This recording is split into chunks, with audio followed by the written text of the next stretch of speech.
I request all of you to please join the session. And I request all the moderators and panelists of the session, please come on the stage. So, namaskar and very good morning to all of you. Here we are going to start the next session, which is agriculture session. So, we request all the panelists as well as moderators to please join the session.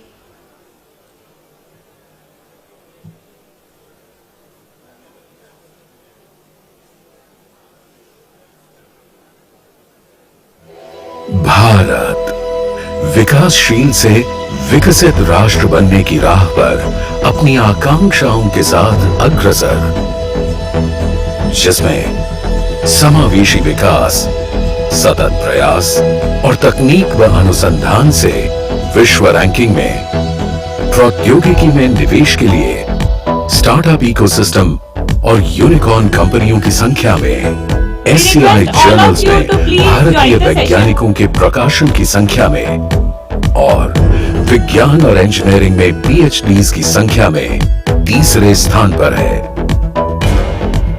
साथ ही global innovation index GII में भारत की rank वर्ष 2015 में 81वें स्थान से बढ़कर 2021 में 46वें स्थान पर पहुंच गई है। विज्ञान, अनुसंधान, तकनीक व प्रौद्योगिकी के क्षेत्र में विश्व के अग्रणी देशों में से एक बन चुका है। माननीय प्रधानमंत्री श्री नरेंद्र मोदी के यशस्वी नेतृत्व और दूरदर्शिता के परिणाम स्वरूप आज देश विकसित राष्ट्र बनने का सपना संजोए खड़ा है। अनुसंधान से समाधान द्वारा इस नए भारत का सृजन हो रहा है। मेरे प्यारे देशवासियों, हम बार बार लाल बहादुर शास्त्री जी को याद करते हैं।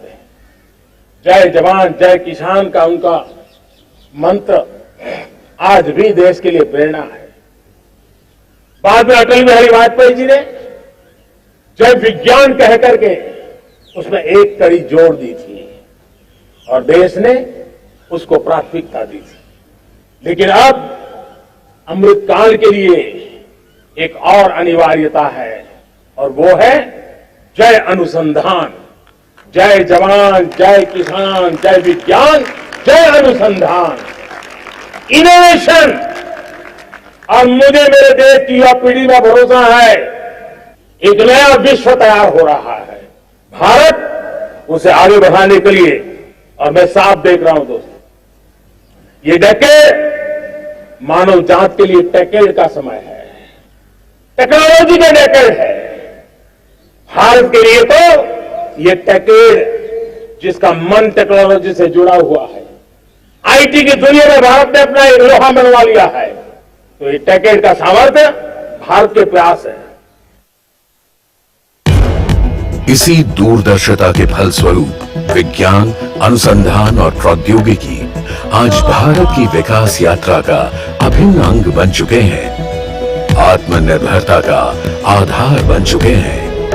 देश की सामाजिक, औद्योगिक और आर्थिक प्रगति में ये अति आवश्यक है कि केंद्र व राज्य सरकार दोनों मिलकर आगे आएं और विज्ञान, प्रौद्योगिकी व नवाचार द्वारा स्थानीय समस्याओं के समाधान के लिए भी मिलकर रणनीति बनाएं, समन्वय करें और सहयोग तंत्र को मजबूत बनाकर अपनी क्षमता का निर्माण करें।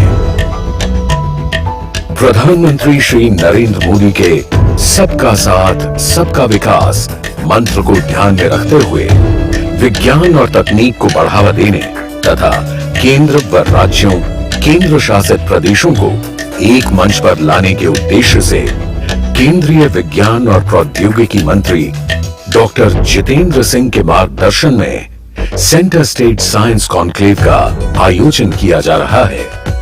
इस कॉन्क्लेव में विभिन्न राज्यों की प्राथमिकताओं, चुनौतियों और अपेक्षाओं के अनुसार विज्ञान, प्रौद्योगिकी व नवाचार के योगदान को सुदृढ़ बनाने की ओर नीतियों पर चर्चा व योगदान को बल दिया जाएगा।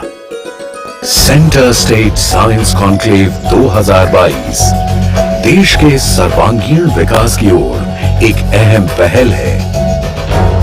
देश के विकास हेतु आप सभी गणमान्य अतिथियों का, आपकी दूरदर्शी विचारधाराओं का सेंटर स्टेट साइंस कॉन्क्लेव 2022 में स्वागत है।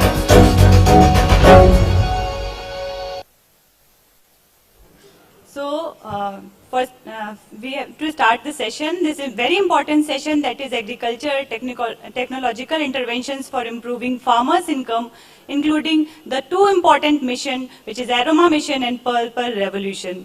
So, we welcome our moderator, Dr. Himanshu Pathak ji, DG ICAR, and Dr. N. Kalai Selvi ma'am, DG CSIR. So, I would like to request Dr. Akhilesh Gupta, Senior Advisor, DST, to please welcome our moderators. Dr. Himanshu Pathak, sir.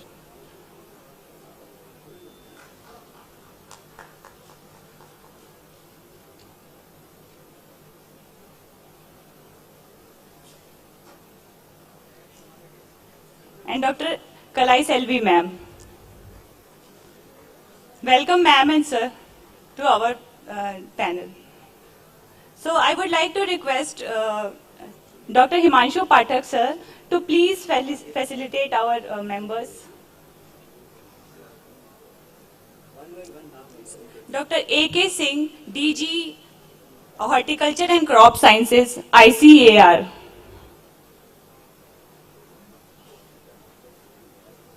Welcome, sir, to our panel.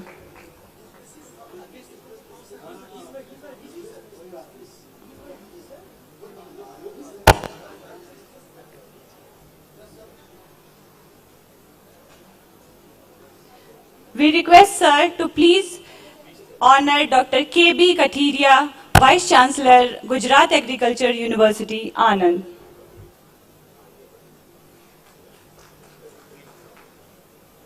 We request, sir, to please honor Dr. Srinivasa Reddy, DG IIIM.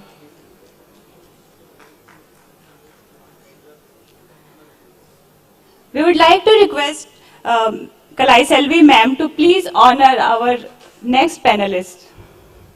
We request ma'am to please honor Shri N.V. Ramanna, sir, Samunnati Agri Enterprises, Hyderabad. Welcome, sir. We request ma'am to please honor Shri Saurabh Bhagat, sir, Secretary, Science and Technology, Government of Jammu and Kashmir. We welcome you, sir, to the panel.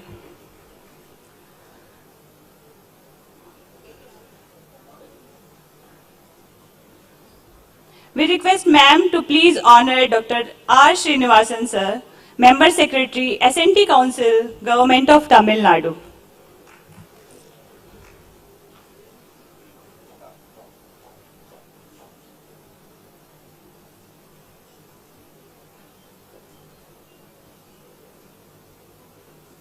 Thank you so much, ma'am, and thank you so much, sir. So, I would like to invite Dr. Himanshu Pathak, sir, DG ICAR, to please start the session. Thank you, sir. Thank you very much. Good morning, friends.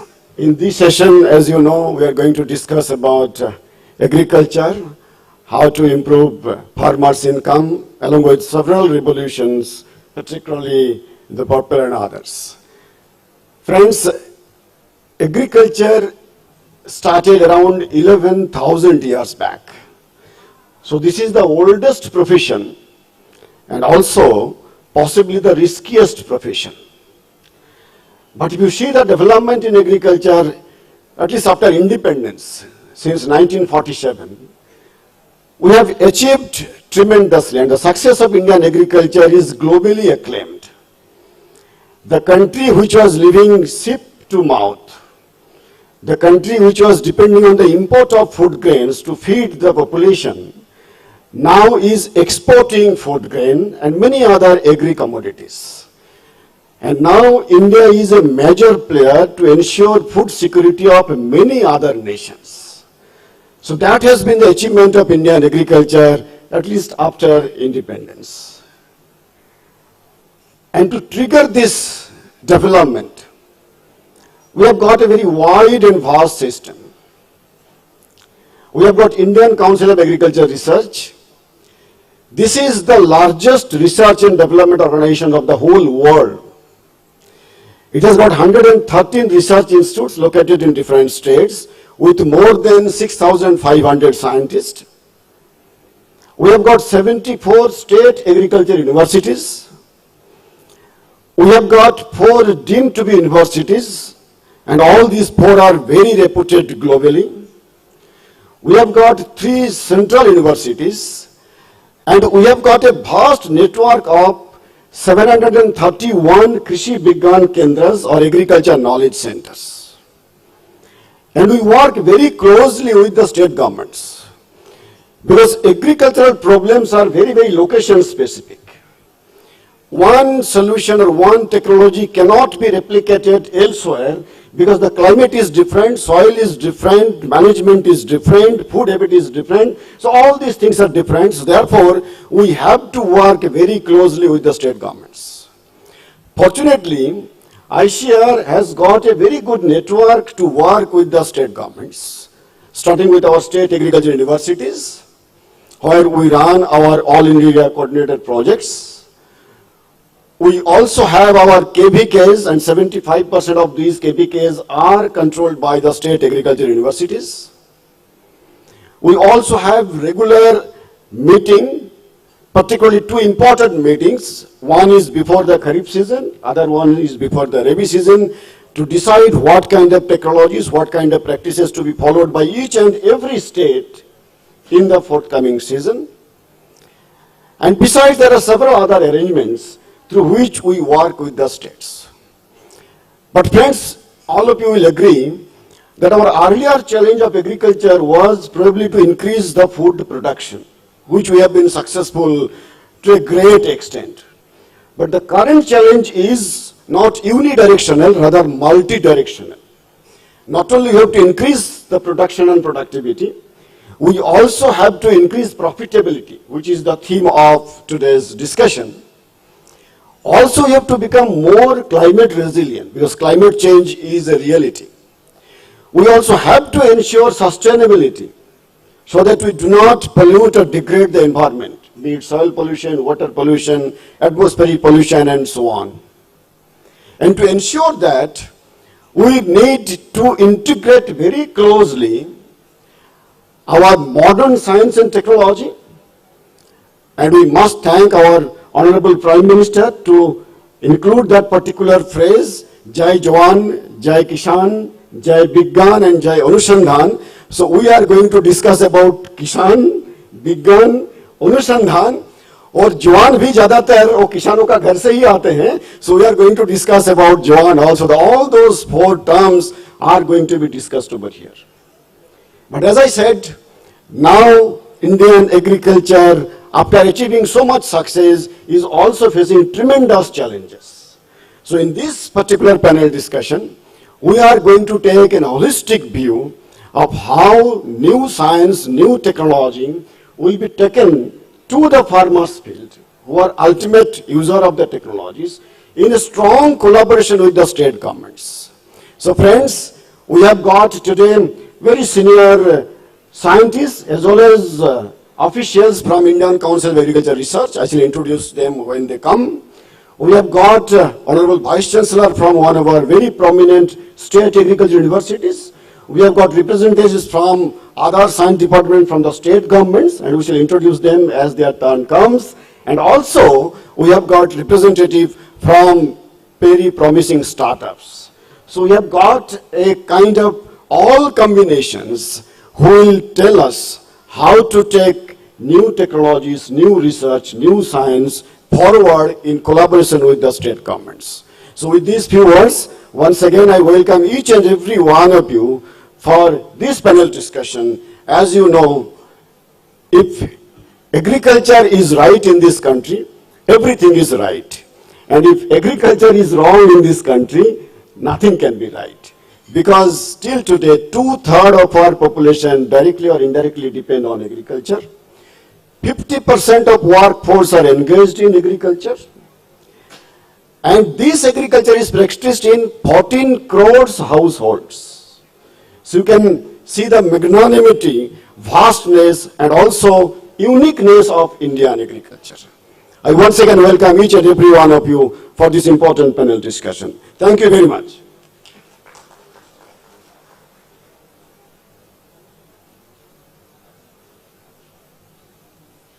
Ma'am.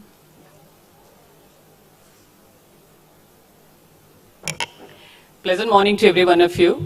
I also join with Dr. Himanshu Padak in welcoming all of you for this very, very wonderful session, which is very close to heart everyone. Because as he rightly told, this particular session is the branding session of the country. In the whole global scenario, every country is known for one strength or their own domain expertise. In that way, what is the identity of India? The identity of India in the global arena is, I would say, it's a twofold identity. One is India is always identified as a country which is known for its deep heritage and its culture. The second one is India is always known as a country which is known for its strength in the field of agriculture.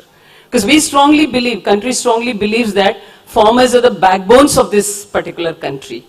And now we are living in a changing requirements and a different era, but then we cannot live without food and water, and therefore this session and the next upcoming session, both the sessions are very, very important from the perspectives of everyone's life. So without taking much of your time, I just wish to listen to all the esteemed panelists who are going to share their views, and I'm just reserving my remarks at this point, and I'll be back when I'm coming here for concluding remarks. Thank you one and all, and I just look forward to listen to the proceedings.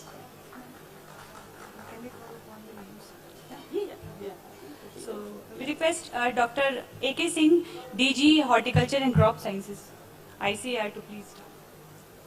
Actually, DDG Horticulture. Good morning, and it is my esteemed honor to make my presentations on horticulture in the context of raising the income of the farmers. So horticulture is a vast part of the ICAR, where we have 23 research institutions, where we undertake research, education and extension of the technologies for the benefit of the consumers and farmers. So in this particular session, most revered moderators, Dr. Himanshu Patak, DG ICR and Secretary DARE, Dr. Kalai Selvi, Director General CSIR, distinguished panelists, audience, ladies and gentlemen. As you know, horticulture, can I have the first slide please?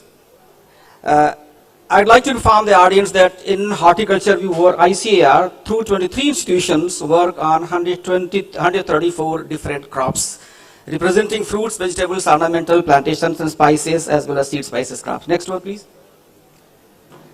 I have picked up the technologies from different ecologies, starting from the north, Jammu and Kashmir, or Leh Ladakh area, Himachal Pradesh, or the Himalayan zones. The major crop here, the farmers undertake for cultivation is the apple, pear, peach, plum, walnut, cherry, strawberry, and variety of the crops.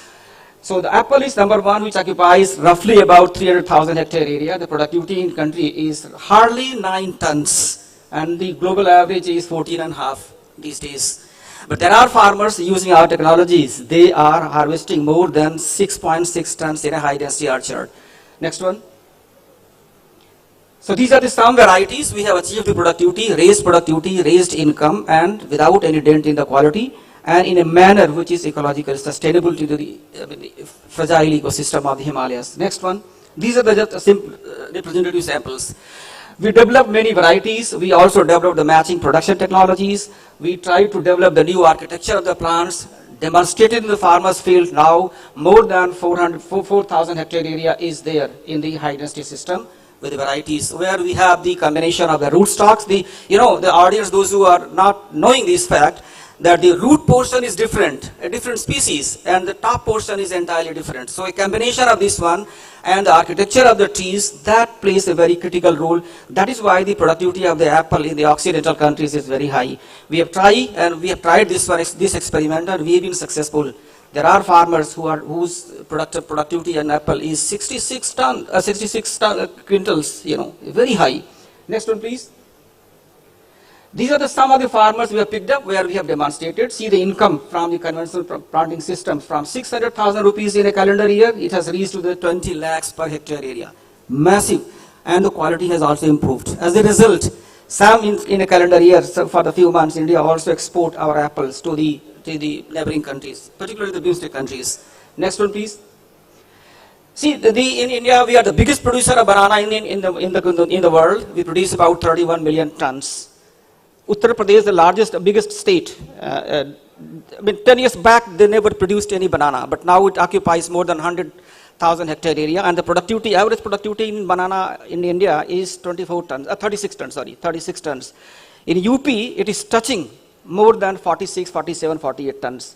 But unfortunately, the banana is marred by a disease called as tropical race 4, a fungal disease. This has come. It is anticipated. There are evidences that it has come via Nepal to India. This is very devastating. This has been covered by BBC, CNN, and name the media. They have covered that this particular disease is going to devastate the banana cultivation for future. We developed a consortia, we tested, and we demonstrated our technologies in more than 200 acres now. We have controlled it 100%. As a result, this technology has reduced the losses at the farmers' field and income of the farmers in non-conventional area in UP, which never cultivated banana 10 years back, which is contributing significantly into the total tonnage. This is a very demonstrative technology. Next one, please.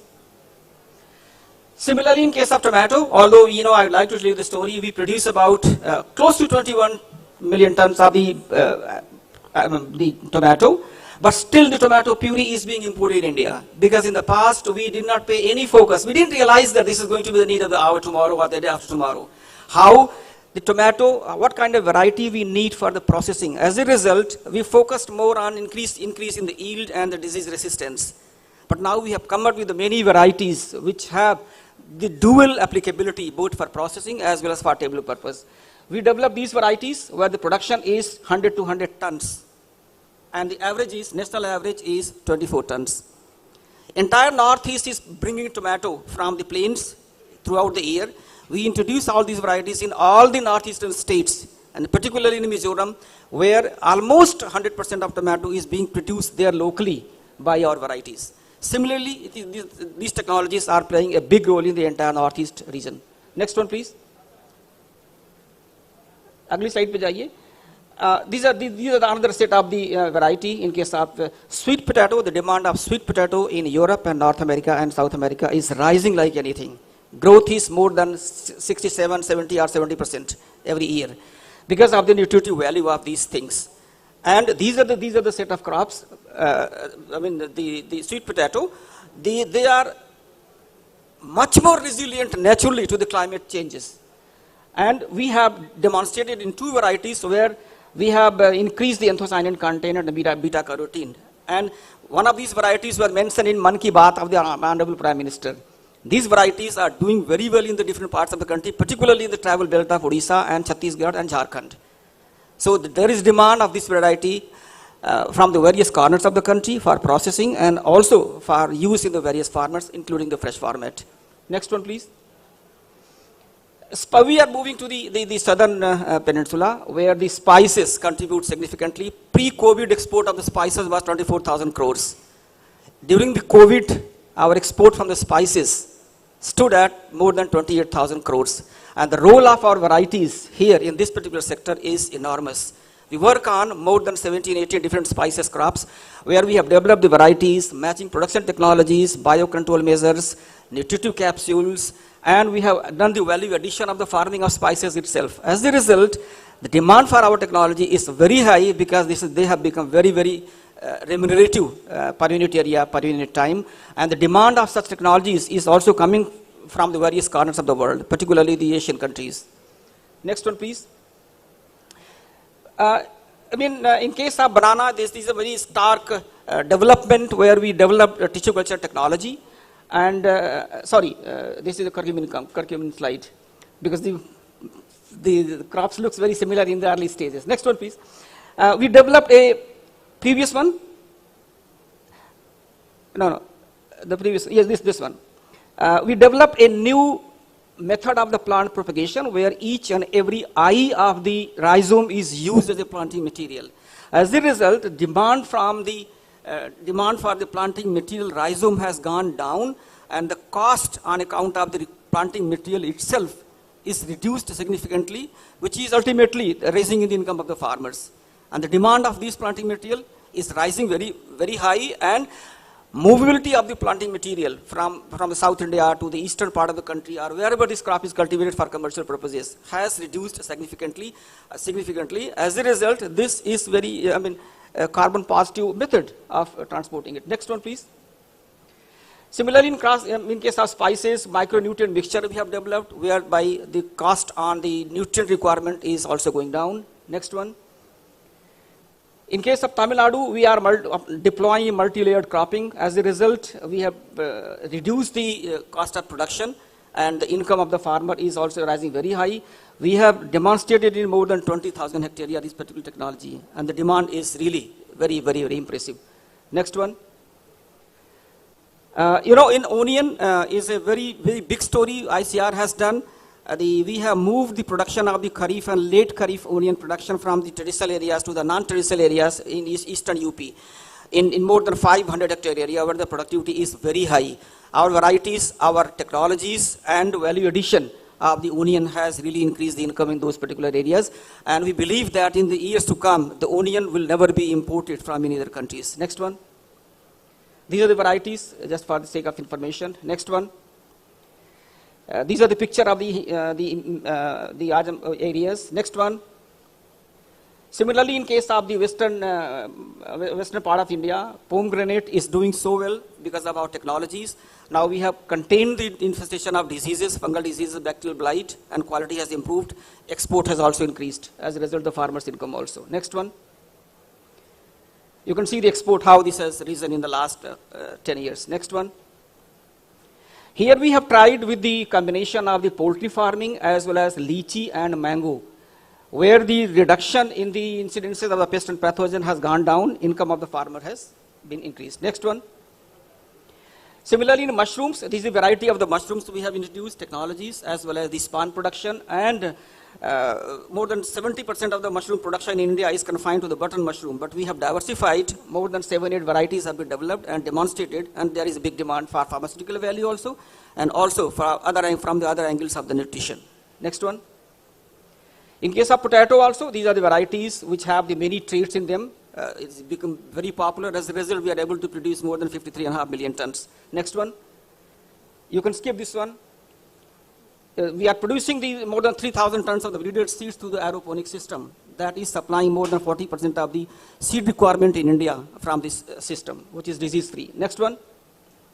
Similarly, we have developed in banana the bioreactor system, by which we have reduced the cost of production, cost of the plant from 20 rupees to 5 rupees, and on hectare basis 38,000 only on the planting material, and the yield has increased, quality has improved. Next one. So last one is the mango. We are the biggest producer of mango in the world. We produce about more than 40% of the mango in the world, but our export is very negligible because of certain traits. Because either in America or in Europe, the demand of mango is the one which is very eye appealing, red colored, attractive colors. In addition to other mango, the gustatory trait of the mangoes, we have developed many varieties, and planting material is being produced and given to the farmers. Thank you so much. I'll be happy to answer any question on these technologies. Thank you. No, I think we shall take the question at the end. So please keep your question in reserve. In the next round, we shall also discuss in detail about how the center and state government should be working together, coming up with some specific recommendations, and also we shall take up some of your questions. Thank you, Dr. Singh, for presenting all these very innovative technologies in horticulture. Now let me invite Dr. Katharia, who is Honorable Vice Chancellor of Anand Agriculture Universities, located in this particular state. Over to Dr. Katharia, please. Good morning to everyone, dignitaries sitting on the dais, ladies and gentlemen. So, as Dr. Singh has narrated about all the horticultural crops, so particularly I would like to talk about the crops particularly, and new innovatives have been taken up at national level and particularly in our university, and how the linkages have been made between the university, or we can say state and central level, and even state to state level or other institutes, because we know very well that each institute have their own strength, and other institute, partner institute, if we can talk, either it is from the central government or from other these states or other these universities are there. So if we can, what we can say, merge together the strength of different these institutes, then I think whatever lacking part is there for the counterpart, that will mitigate the, what we can say, these lacuna, and when two or more than two these institutes come together to cope with the problems raised by the farmers, or any kind of research areas are there, then I think that is the need of the hour, and particularly this seminar, particularly this conclave, is exclusively for that type of things. So here, hurriedly I will narrate some of the new areas of research, particularly in crop improvement. I would like to say, because my domain is and my expertise is in crop improvement, and novel this type of research have been carried out individually with the university and with the collaboration of the other institutes, even CSRI or ICR and other these state universities. Next please. So as far as next please. As far as the food production is there, so as our Honorable DG Sir also told that now we are exporting the food grains in some of the crops. But here if you can see the parallelism of the population growth rate and the food production, then what is the requirement of the food grains in 2050? So at present 314 million tons production is there, and at the 2050 we need just double of the food grain production. So for that also we need such kind of this collaboration and what we can say new types of research in different crops and different areas particularly.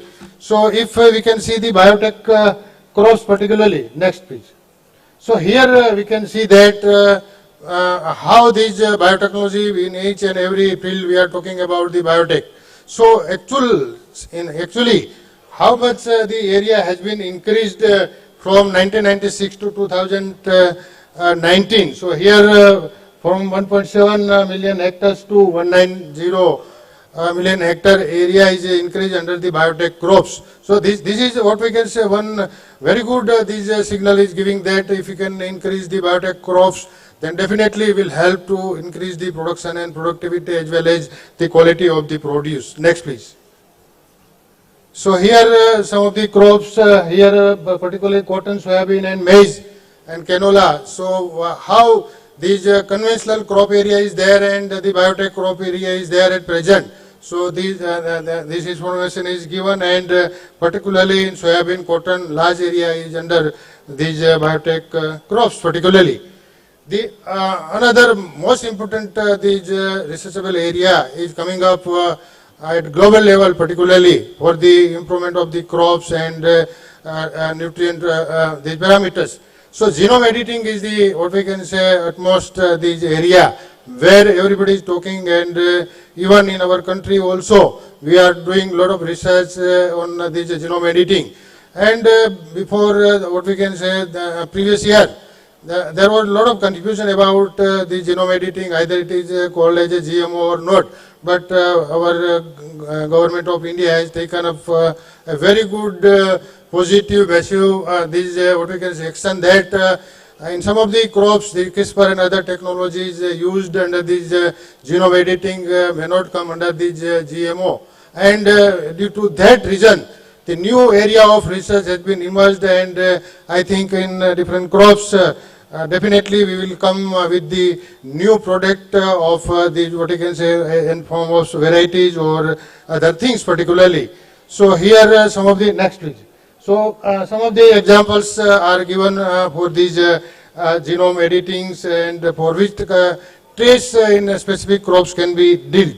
So different crops have been given, particularly it is also important for the tomato, in blast in case of rice, and beyond this biotechnology aspect, these conventional technologies, because farmers are facing a lot of difficulties for the viral disease, particularly as we have faced in human beings this coronavirus. In the same manner, in some of the crops, the viral diseases are devastating the crops, sometimes 100% crops is damaged. So how we can cope with incorporating the resistant genes in new varieties, and how it, what we can say, farmers can be saved from damage of that particular crop, and how they can get the more incomes from their produce. So here some of the unique examples I have quoted here. In Chile, the leaf curl virus is there. So here it is highly resistant, particularly, next please. So in this green gram and black gram, YME, yellow mosaic virus is, sometimes it is completely damaging to the crop. And here some of achievements we have made, particularly in both the crops, particularly. So we have developed a highly resistant variety, and these varieties are meeting the seed requirements of the states, not only here, but in Rajasthan, MP, and even Maharashtra. These varieties are popularized because due to only this reason that it is highly resistant to these mosaic. Please. Huh? Yeah. Okay. So and the another is this okra crop, particularly it is also damaging these what we can say, these YMV, and we have developed this resistant variety. So the another important crop is the maize, particularly. Now in case of maize, different purposes are there for the maize also, for grain purpose, for popcorn, sweet corn, baby corn. So in that way, if single cross hybrids are available and large quantity of seeds are available, then I think the yield increment will be more than 20-30% in case of maize. And we are also talking about the ethanol production. And if the maize is extra production is there, then we can use that type of this quantity of that particular produce. Medicinal aeroperatic plants already Singh Saab has told, so I don't want to say much more, but some of the important varieties which have been developed by the Anand Agriculture University, which I have just given brief information. So here sometimes conventional breeding technologies are available. But if we can supplement with these biotechnological tools like marker assisted selection, then definitely it will help a great extent to achieve the targeted results in a shortest period.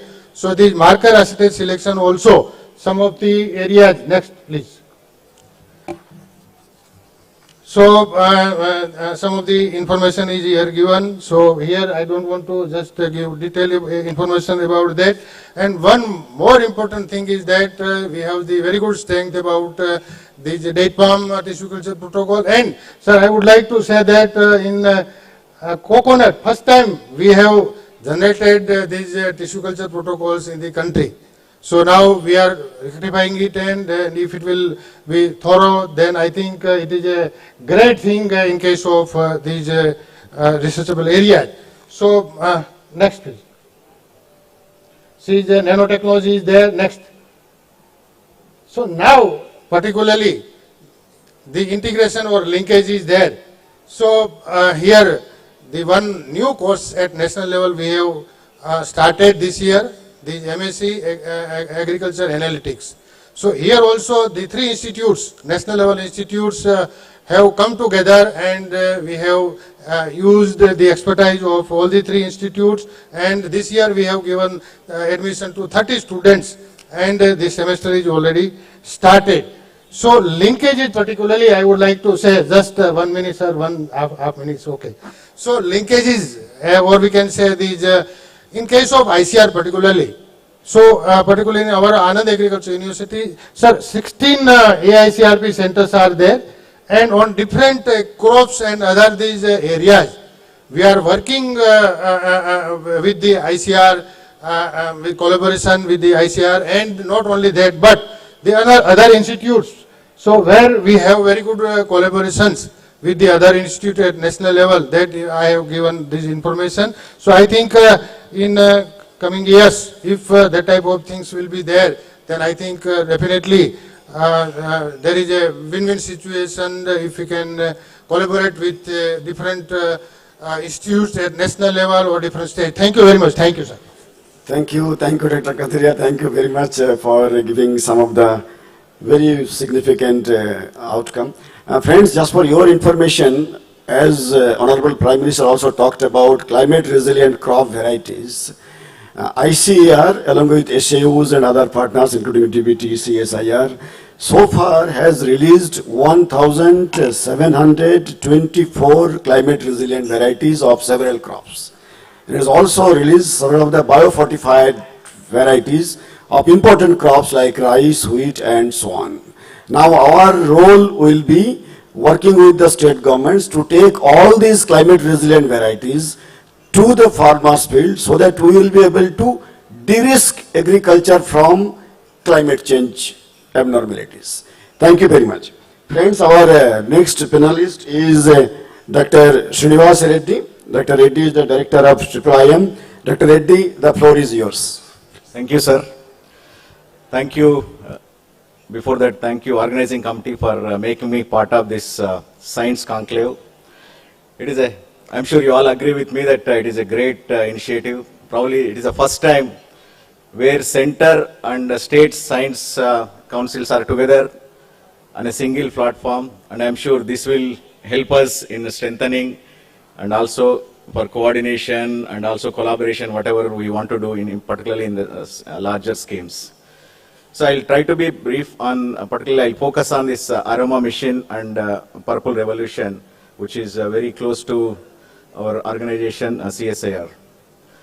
CSIR, you can see on slide, CSIR has contributed significantly in creating essential oil-based aroma industry in India, and we are aiming towards our country achieving global leadership status in the aroma sector.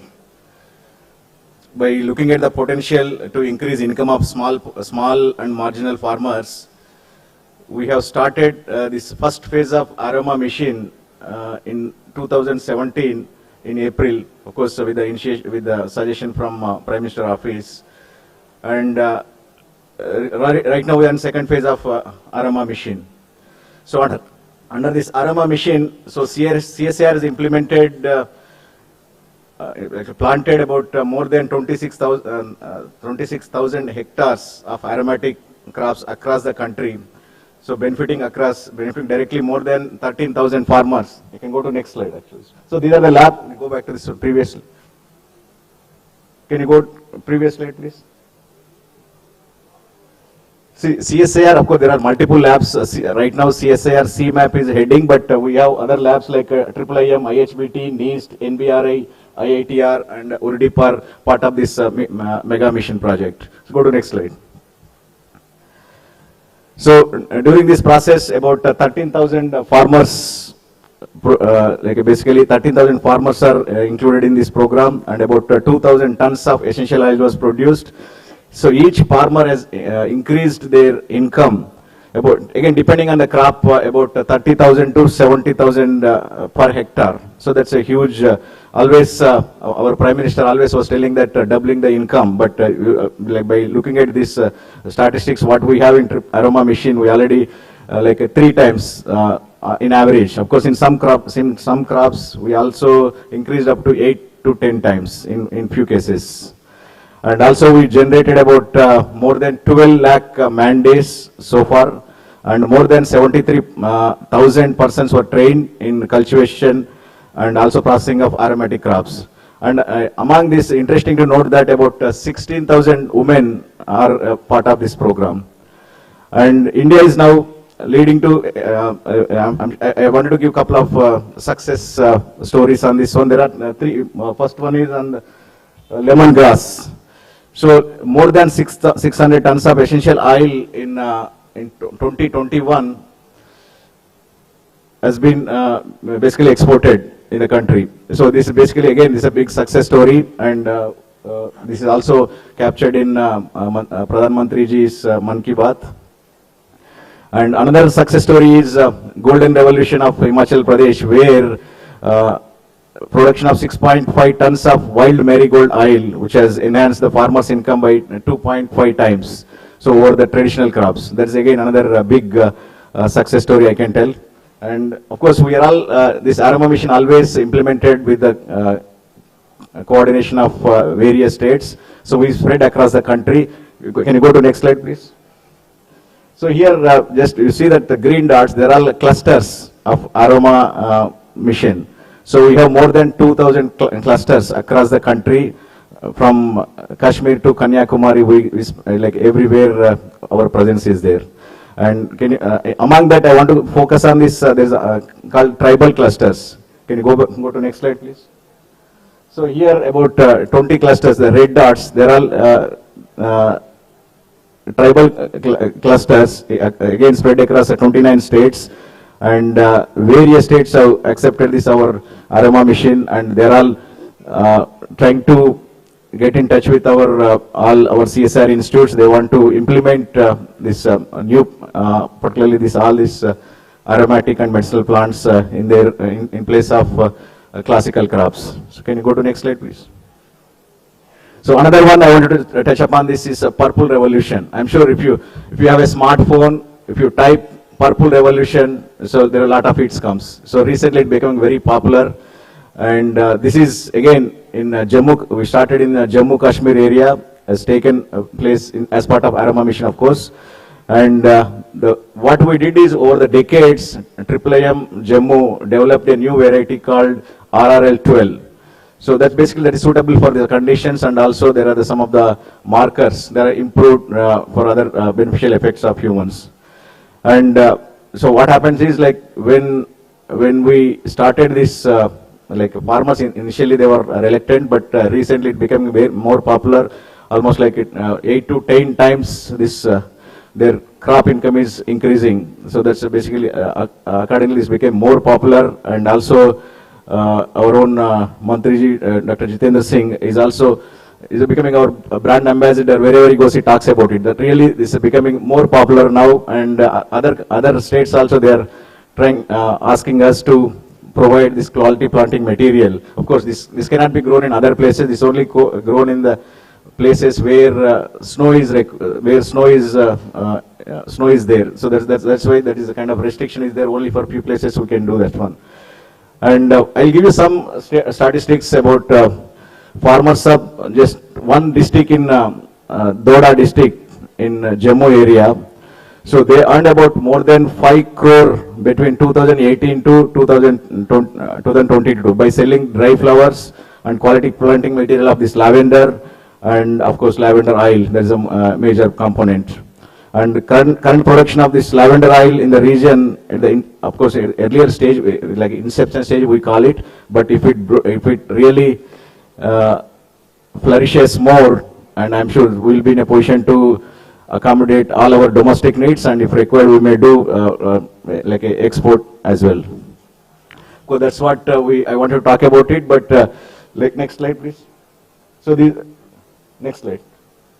So this is some of the media also covered everywhere, nationally and international media, and we are getting a lot of calls to provide quality planting material for growing this lavender. And of course I wanted to focus on this one, but since our CSAR is also focusing on other missions, just go to next slide, please. So with the success story of this aroma mission, so recently we initiated floriculture mission. So again, this is we covered about 1830 acres in 24 states. So we have like a different activities we have taken up, considering that including that quality planting material, entrepreneurship development, schools and institutional floriculture, so fragrance and flavor value addition. There are multiple activities we are going on. Of course, that's with the success of aroma mission, we became more interested. And also we are also working on this new crop development, and recently we introduced hing. what we use in our daily, like in our cooking. So for the first time in the country, particularly our sister lab, IHBT is working on this, and right now India imports about 1,500 tons hing, so that hopefully one day will reach to requirement. And also, we also look at, so this is, again, these are all some of the things we have been working on this, and we're also working on this crop improvement, and much more. We'll be happy to work together. What I'm trying to say is, Aroma Mission, Purple Revolution are success stories, so we can expand to different other missions as well, and we are continuously working closely with various states, and we'll be happy to work further and enhance further in this direction. Thank you all. Thank you very much, Dr. Reddy. Of course, friends, earlier we had green revolution, white revolution, blue revolution, purple. Now, of course, we have got purple revolution. So this is really a very important achievement for the whole country, that in almost every crop, whether it's a major crop or a crop of a limited area, we are going to represent the whole thing. Thank you very much, Dr. Reddy, for very nice presentation. May I request Madam to please take on the other presentations. Yeah, the next presenter will be Shri N.V. Ramana from Samunati Agri Enterprises, Hyderabad. Yeah, 5 minutes. 5 minutes, please, and we will, so that we have more time for interaction. Good morning, and thanks for the opportunity. And I'm going to talk about more of a conceptual level taken from a practical experience of Samunati, and also I just made this for the how do you make the markets work for the smallholder farmer. As you have seen, 85% happen to be smallholder farmers. And next slide. So increasing the farmers' income through digital and other solutions, because this is what I'm going to concentrate. Because digital is something when we apply to any ecosystem in India, it doesn't take too much time. Payment system took less than 3 years. We have gone there. So I'm sure with some of the concepts I'm presenting, it is going to be the a real revolution to make it work for the smallholder farmer and to increase their incomes. Next slide. I'm not talking about the smallholder farmers. My previous speakers also and DG sir also spoke about the smallholder farmer problems. But what I'm looking at is 3 major issues that we need to focus on. One is the lack of aggregation. There's so much of disbursed less than 1-2 hectares land. They produce different quality, different quantities. How do you aggregate? And that becomes very expensive for any of the stakeholder to do any business in the market. The day you start looking at agriculture as a business, then you start working on issues that make sense to start with. Then incorporate the financial products specifically required for farmers. They can't repay your loan on EMIs. They don't have a concept. They can only give one bullet payment. And they want loan probably only for 15 days to before he sells the crop and receives the money. But how many banks are willing to give for 1 month or 15-day loans? They won't even entertain them. First of all, amount is small. Number 2, they don't want to give them. So that's something we'll have to address. So next slide. If you take these 3, what we looked at is to look at an AMLA approach. It is easy to remember. Aggregation, market linkages, and advisory services. You go to any farmer, what is the issue? He says, where do I sell? What price I should sell? So you need to have a market linkages and then advisory services. Because if you have to make the agriculture profitable, then you have to produce what customer wants, and what it means is he has to slightly modify the way he is doing the current agriculture to suit to the customer need. So this is something I am calling it an APLA approach for addressing the problem of aggregation. The next slide. So increasing the value of output, there are many other methods. The other one is produce what is needed for the market. I think sir has explained very nicely some of the products which are required for European markets. Why have so much of production here? Why are we not able to export them? Why am I getting a banana in Germany from Guatemala or somewhere? Why not from India? I only see grapes. Why not all other products? There is something you have to figure it out. How do we, whatever market requires, that variety should be grown in the way it should be provided. Then provide what they want in the market is the traceability and also the assurance that this has been grown in a particular condition. What it means is GRAP, Good Agriculture Practice Certified, and then organically certified, fair trade, responsible agriculture and organic. This is something we can look at to make it commercial, to make that happen. This is also required because while we are surplus, 1/3 of agriculture produce is surplus, we are not growing that is required by the international markets. We need to have this gap. Sir, we just started working on the millets, which is a kind of ignored crop. We are doing a global gap and also domestic gap to make sure that gluten-free market, which is close to 3 to 5 billion, can be addressed. Then protecting the quality across the value chain. This is, we always had been, you grow something and consume locally because we are so big. Once the green revolution started, and also like now I see the purple revolution, it's a huge market in Europe. So why can't we really take that into the thing, and then across the value chain, right from warehouse to cold chains, if required, even the protection of this whatever aroma, what you're saying, that's something we need to do, make sure that output gets a value for what it is worth. Next slide. So if we have to do this, how do we do this? We have to need to simplify the complex agriculture system. So what you have today is your mandis, then you have your FPOs, which is the part of the aggregation. We are taking that point as a point and then start working on it. Then you have agri enterprises, then you have commerce people, then also have startups in every front. Then even if the startups want to work in agriculture, they need a place where they have to work. So that is the way we are looking at it. How do you make the, simplify the complex agri system, take product by product and work on it. Next slide, please. The way we are looking is, you cannot work with one and make a maximization on the profits. You have to work with the ecosystem player. So the way to start is, start doing the digitize the farmer profile.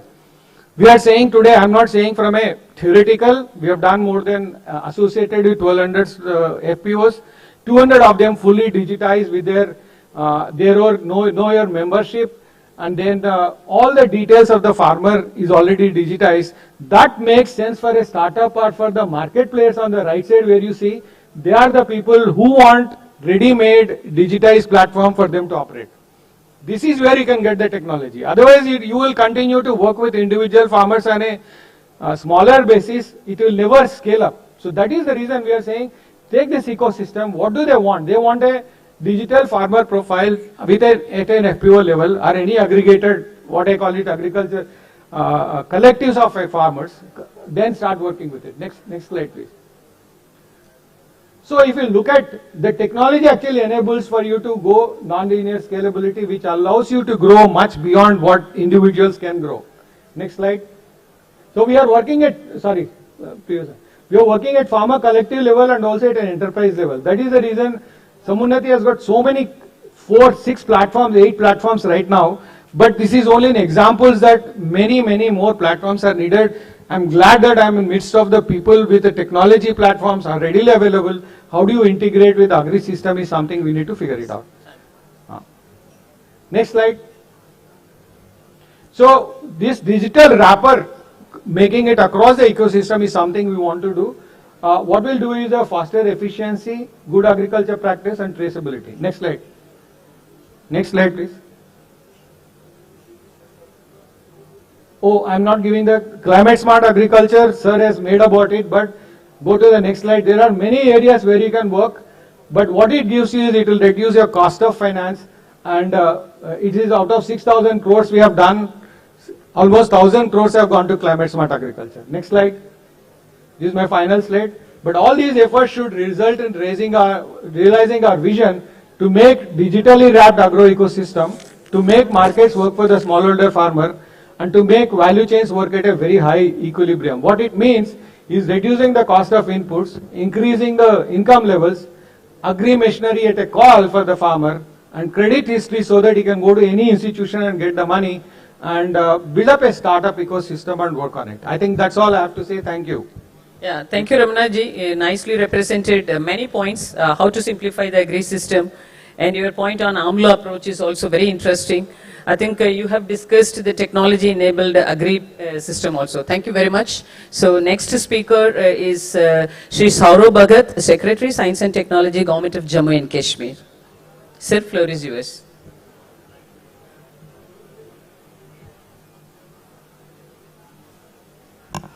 A very good afternoon, esteemed guests, both Director Generals from ICAR and CSIR, and my other colleagues, especially Dr. Reddy, who has spoken about the Purple Revolution, on which we are working together in J&K. My other colleagues from Tamil Nadu and other senior scientists and the esteemed community here. I represent the Department of Science and Technology for J&K, and there are three very important aspects which I would like to stress on. The first aspect that I would like to talk on is that while we have done very much well in the hinterland and the significant central states of India, the peripheral region of India, the northeast and J&K, represent a great area of opportunity and the other Himalayan states. And this opportunity is on two fronts. One broader front where I would like to talk on is the area of horticulture, where already during the presentation Dr. Sood has mentioned in much detail what activities are happening.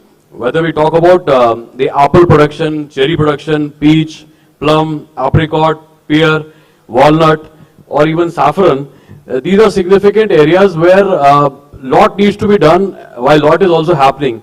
While we talked about the high yielding variety of apple, it's a huge revolution happening with the connectivity of railways with Jammu Kashmir. Most likely next year, the government will have to put together a very huge mechanism of cold chain, etc., to get the apple crop and the other important crops which are unique to the hilly region. I think that is one area where the entire scientific community has to put together their mind.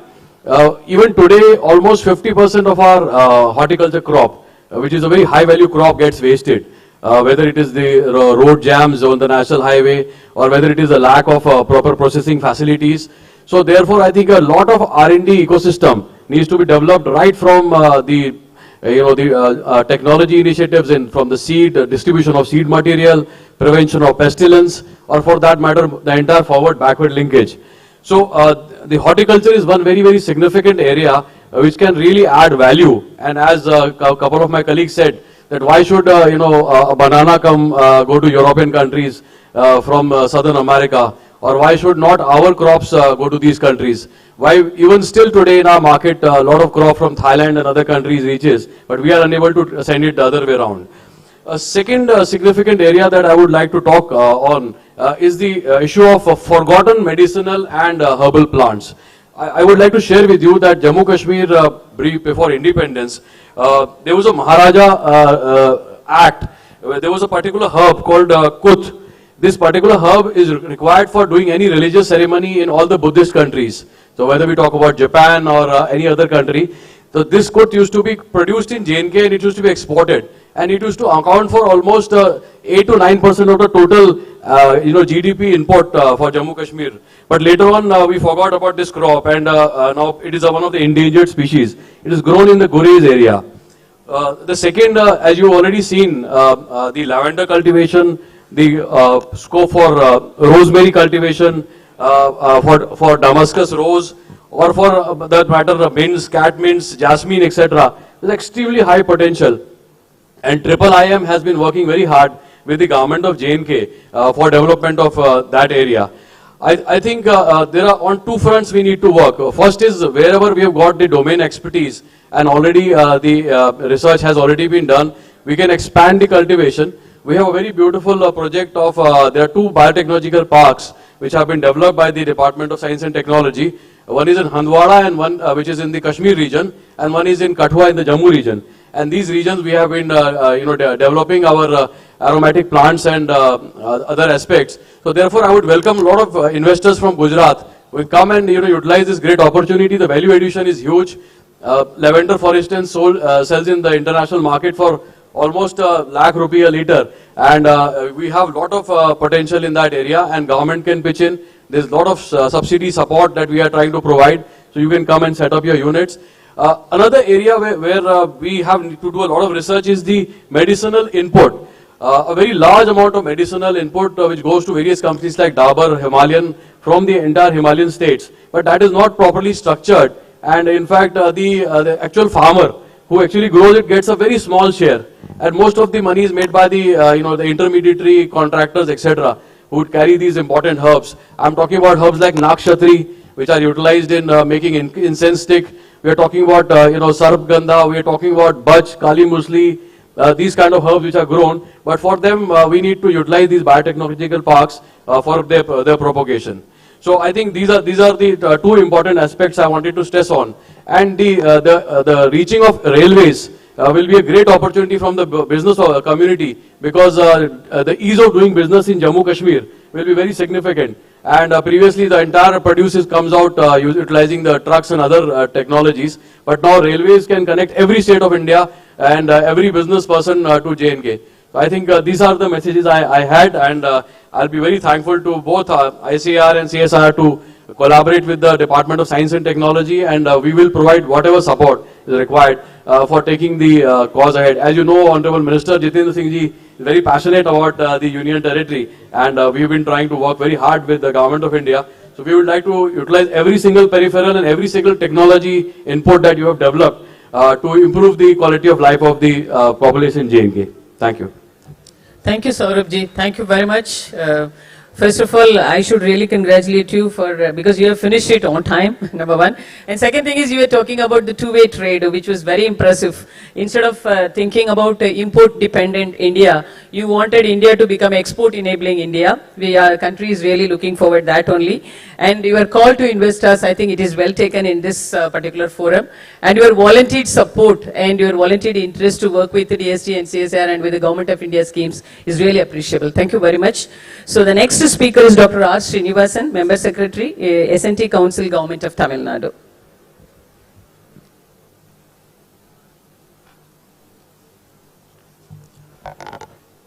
Respected dignitaries on the dais, dear participants, almost good noon to all. Really, I want to place on record, normally nearly some 32 councils are there in India. Every year we are having a conclave in particular place. We discussed among us with only DST in particular department. And this year, last week we had a discussion in Madhya Pradesh State Council hold the session. And this is the first time to combine with all the state councils and all central government departments, especially DST, DBT, CSIR, and Department of Earth Science. Definitely it will be a boosting for all our council members. Actually, the councils are ambassador to take up the technology to the common man and for development of individual states. And here, now the topic is, it is increasing, the main thing is for farmers. As you all very well about every persons here indicated that farmers are very, very important, the agricultures are very, very important. In the same way, I want to stress one point here. If you have any product by any sort of corporates and any place, there is a minimum price is there. But as far as agriculture is concerned, that is lacking. That we have to take up in a particular scheme. Whatever be the interventions, whatever be the innovation, we have to find out in that particular commercial point of aspect, because all very well know about that. If you take potato, just this is very important point, that is why I am taking it. If you take potato, some 20 years back, the cost of potato is 5 rupees to 20 rupees. Even sometimes it will raise to 60 rupees or 100. It is only few days or 1 week. But sometimes you see 2 rupees, 3 rupees. What will be the fate of farmers? For that only some other preservation technique and additional byproducts, everything we are planning.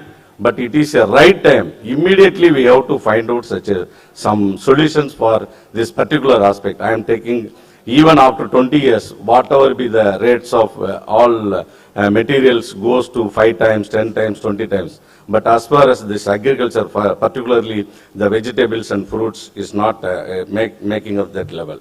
And for sustainable agriculture, now you see the main thing is high yield, we have to take it up. And prolonged shelf-life post-harvest. Yesterday, the BARC, that particular scientist also emphasized about the gamma irradiation technique. That is also very, very important.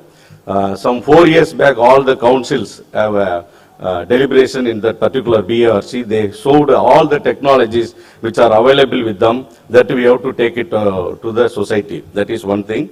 And there, whatever fear is there for irradiation, those things also we have to address to the people. And at the same time, under smart city concept, at least in one particular smart city, in one state, at least one gamma radiation plant we have to put it. That is very important. And very precisely I can tell, the post harvesting is also very important. For example, after finishing this harvesting all this onion, potato, if you irradiate, the shelf-life period will be 6 months to 12 months. That aspect we have to take it up. And tissue culture for constant better yield. That is another one interesting thing I come across. One Bharati Biotech, one plant which is available in Osur of Tamil Nadu. He has developed one particular bamboo species, that is Bhima bamboo. This is not only, normally the climate and the global change, the concentration of carbon dioxide is, it should be 280 to 400 ppm. But here, if you take it Delhi, nearly some 804 pm to 1580 ppm is there. So for that, if you take up this cultivation process of that particular Bhima bamboo, you can reduce it to less than 300 ppm. Here you see definitely the global change and the carbon sequestration is very important. Here we can find out, and the farmer yield also we can increase it twofold or threefold like that. That is also there. So just I am telling a few examples. And another thing is generalized disease control monitoring procedures and practices, soil fertility and microbiome testing and augmentation based on that. Then another one is nano fertilizers, nano pesticides, increase soil fertility, yield and quality parameters of the crop, less harmful and minimal cost. I think ICR is very much taking up this task, and all our laboratories also taking up this nano mission. And additional farming is normally that integrated farming is very important. Teak, sandal, palm, coconut, mango, etc. will provide constant income for the farmers yearly or few years later, region specific to be identified. Practice of intercropping to be intensified, for example, coconut and maize as mixed cropping. Intense awareness and training required on integrated farming. And another one is cost effective innovations, introducing new innovative technologies to minimize the labor shortage such as agriculture drone. Normally, I am also from agriculture background. When you find, if you go anywhere in any place in India, even in remote villages, getting manpower is very, very difficult for agriculture. That is also another issue we have to earmark. Agriculture drone, that is also drone technologies is coming up. Satellite photography and sensors, IoT-based sensor networks, phase tracking, weather forecasting, automated irrigation, and heat control intelligent software analysis for pest and disease prediction and soil fertility management. And here I want to tell one more thing. Even 10 years back, our farmers and some local innovators find the technology of IoT. Whenever the motor pump switch off by interruption of current or something like that, once the current comes, the motor will automatically start it. So that itself it is there. But further we have to take it up. Whatever interventions, whatever innovation is there, we have to support to the farmer. And agri-tech startups need to develop many value-added products to withstand price drop and achieve maximum benefit of agriculture. And surplus production and price fluctuation of agricultural products results in economic loss to the farmers. Therefore, need to establish facility for the large cold warehouse storage facility in the region. With the council and DST support, we have established one cold storage institute, cold storage facilities in one horticulture college at Periyakulam. It is in Tamil Nadu. That cold storage we have developed, and immediately they have also started one department, post-harvest department, with the help of all these things. And also bioethanol and biofuel production is also very important. And some of the, even if you take up this plantation plantation of sugarcane, that bioethanol is coming up, and these are all the things. And aroma mission, purple revolution, I think other people talk about. Main thing is other varieties, species should be developed, and which is very much useful to take up other places. And as far as our council is concerned, the student project selection based on addressing local issues, nearly 1,070 projects we have given this year. Out of that, 430 projects we have given to agriculture, veterinary, etc. And encouraging fisheries and veterinary sector, advanced farming technology, promotion of tissue culture and bioethanol production, production of deserving agri products through GI facilitation. That is also geographical indication tag is very, very important for the agri products. And very recently we got Kodaikanal Malai Pundu, that is garlic. When we got that particular GI tag, immediately the prices shoot up to 200 to 400 during that time. And 15 species eucalyptus essential oil, chemopro lifted, products based on potential, that also we have earmarked through Mother Teresa University at Kodaikanal, so that by the way we have to support in each and every action for the farmers. Thank you. Thank you, Dr. Srinivasan. Your points on pricing of the produce and gamma ray radiation to increase the shelf life are well taken. I think when the discussion was going in the direction of how we can come up with the climate tolerant varieties, I think you have given a new focus that how climate change could be addressed by agriculture. That was also very interesting. Thank you so much. So I think, friends, I have only one word before I hand over the thing to the moderator. So far, we are talking about how best we can plan for the next 25 years and how India should be positioned in 2047. From my perception, I would always say India should be made as a model and nodal for global. When I say that India should be model and nodal for global, so people will ask, what are the sectors in which it could be really made possible? If not in any other sector, definitely it could be made to 100% possible in the field of agriculture.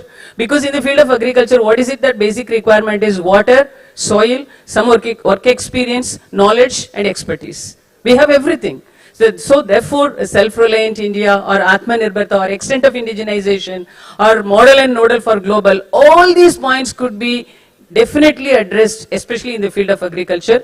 And this forum really look forward to have a kind of esteemed cooperation and synergized support from each and every one of you. Over to Dr. Pathak. Thank you very much, Madam, and all the panelists. I would like to know from the organizer how much time do we have. Can we take few questions from the floor? Yeah. I think one or two questions we can take. Can you please pass on the mic?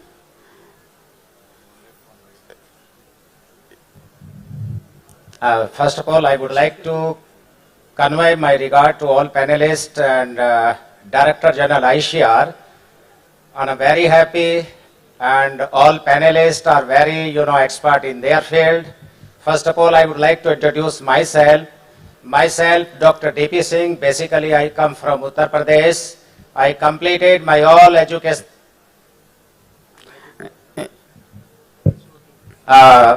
Completed my all educational qualification in agriculture. Singh sir, we have to be really brief actually. Please. Yeah, definitely. I'm coming to my question. I would like to, I finish my question. I would like to request you to visit my stall number 90. I have innovated such kinds of technologies, such kind of machines, first time in India, which were not available. And the machines are able to reduce the input cost more than 90%. Sure. In Indian agriculture scenario, I know the basic need of Indian farmers. I know the was short of coming is there. I know what they require. Thank you. Because I was born and brought up in a farmer family.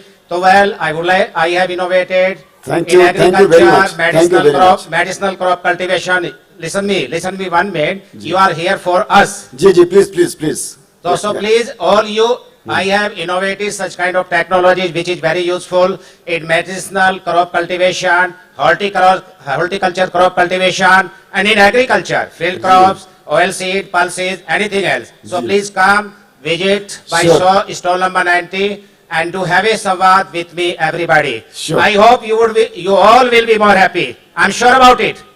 And I did copy from anywhere else. Bilkul. I shall visit your stall. Please. Yeah. Okay. And I would like to spend some time there with me. Thank you very much. I shall be there. Yeah, maybe Dr. Yadav, quickly, one point. Yes, sir. Thank you, sir. Sir, I just want to supplement the one point regarding the yield gap. That was one issue here. Point. And you have rightly mentioned also. So the yield gap, if we talk, it is within the state, between the state and globally. So within the state also, when we see our demonstration data, so the yield differences and the advantage which we are getting with our improved technology, varieties, that is almost 200% advantage we are getting in most of the states across the crops. So number one for the states, I think all the states are participating. We should go for the latest release varieties which you have mentioned, including the climate resilient varieties, so that the yield gap which are happening along with the improved package of practices, so that can be taken care of. And then we talk about the global yield gaps. So I think the various technologies which we have been talking about, genome editing, transgenics. For genome editing particularly, sir, if we want to go and we are targeting about, as Madam has mentioned, for 2025 and 2047, our targets of population and requirement of food. So definitely we'll have to go in a very bigger way for these technologies, and a very robust policy for that we require. And particularly for licensing and other things, and all the departments, we should work in a collaborative mode, in a consortium mode for these cutting edge technologies. Thank you, thank you, Dr. Yadav. Thank you very much. Yes, my friend there. Yeah. Sir, sincere thanks to ICAR and CSIR for owing valuable support and respect to our farmers, sir. Sir, when we talk about technology-driven enhancement of yield, at times in some seasons, farmers are not getting the fair price because of the high supply and low demand, sir. For example, tomato. So many years we are seeing photos in the media, vexed by the situation. Farmers are dumping the crops in the market yards for not getting amount to take back the crops to their places, sir.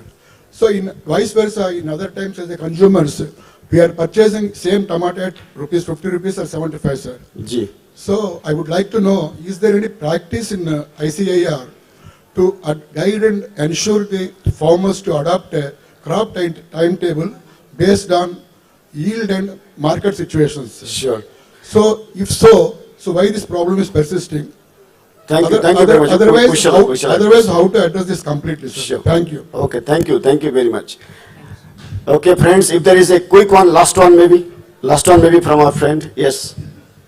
नमस्कार। नमस्कार। मैं भारत भूषण जम्मू कश्मीर के district डोडा से हूँ, जो कि एक दूर दराज का डिस्ट्रिक्ट है।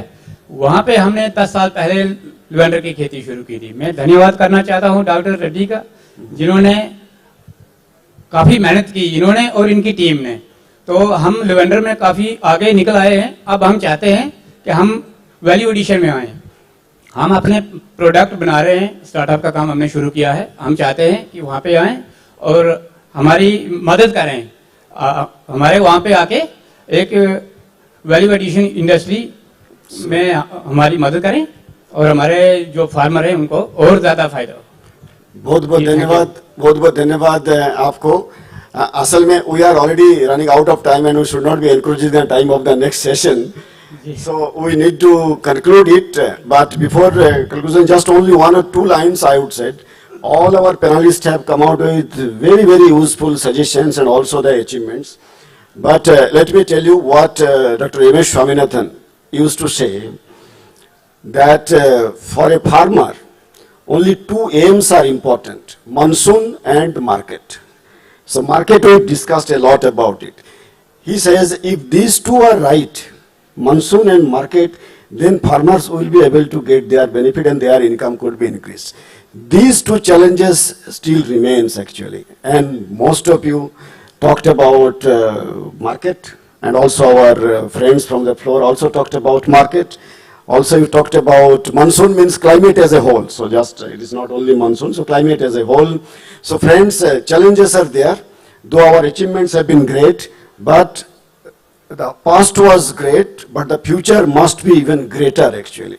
And it will be possible, as Madam you very rightly said, in agriculture sector we can really achieve what you said, model for global from local and those kinds of things. But what we need is to work together.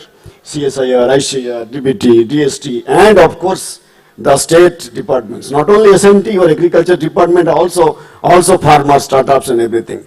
So with this, I thank the organizers for giving all of us such an excellent opportunity, and also to all of you for participating. Our session, of course, concludes here, but let the discussion continue. We'll be visiting your stall.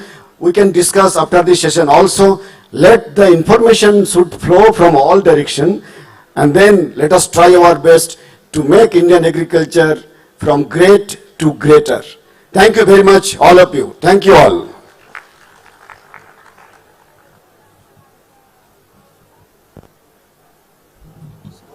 We thank all the moderators as well as our panelists for this very engaging and enriching session.